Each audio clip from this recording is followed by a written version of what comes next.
Did you know L'Hopital's rule cannot be used to solve the limit as x goes to pi from the left of sine of x over 2 over x squared minus 3 pi x plus 2 pi squared?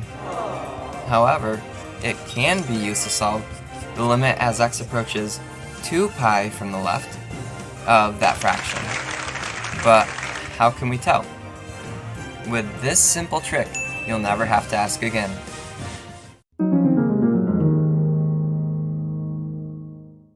There are expressions in math which cannot be given a numerical value, for instance, 0 over 0.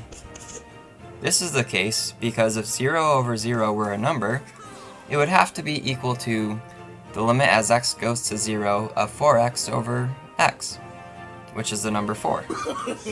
Wait, did you think 0 over 0 would have to be 0, 1, or infinity?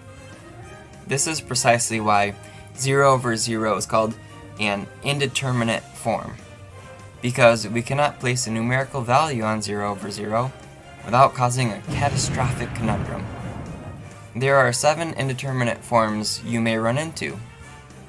Here's the list.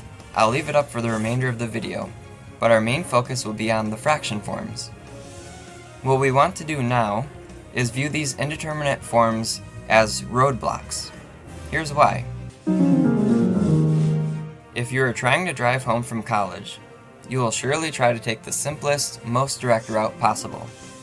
If there are no roadblocks, then you'll get home just fine. However, there may be times when a main road is under massive construction, and so you'll face a roadblock. The great thing about roadblocks, though, is that a detour route has to be provided to you. So, you simply take the detour route, and you're on your way again. The only catch is, the detour route wouldn't be created if the roadblock wasn't there in the first place. So, how does this relate to L'Hopital's rule? Well, if you're trying to take a limit, you should try the simplest, most direct route possible first, by simply plugging in the limit point.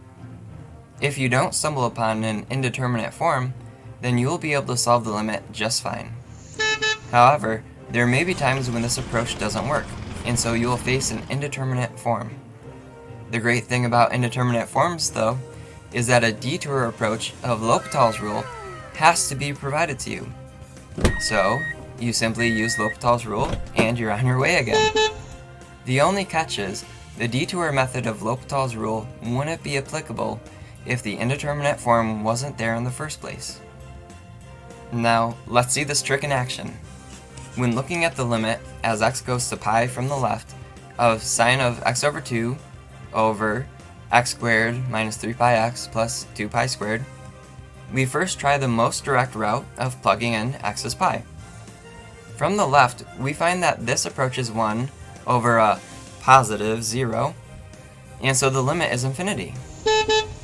Notice that L'Hopital's rule doesn't apply, since we did not encounter an indeterminate form. If we tried L'Hopital's rule anyway, we'd get the wrong answer of 0. Next, when we look at the limit as x goes to 2 pi from the left, we first try the most direct route of plugging in x's 2 pi. From the left, we find that this approaches a positive 0 over another positive 0. So we've run into our roadblock indeterminate form.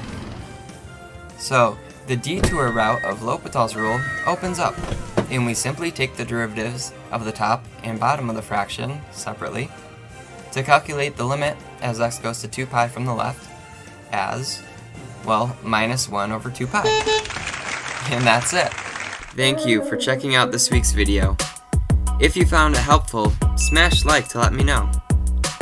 And if studying has you tired and hungry, I have some coffee K-cups and healthy snack options in the description that you might like to try. Taking the special Amazon links in the description help to support this channel at no extra cost to you. Thank you again for tuning in. Peace!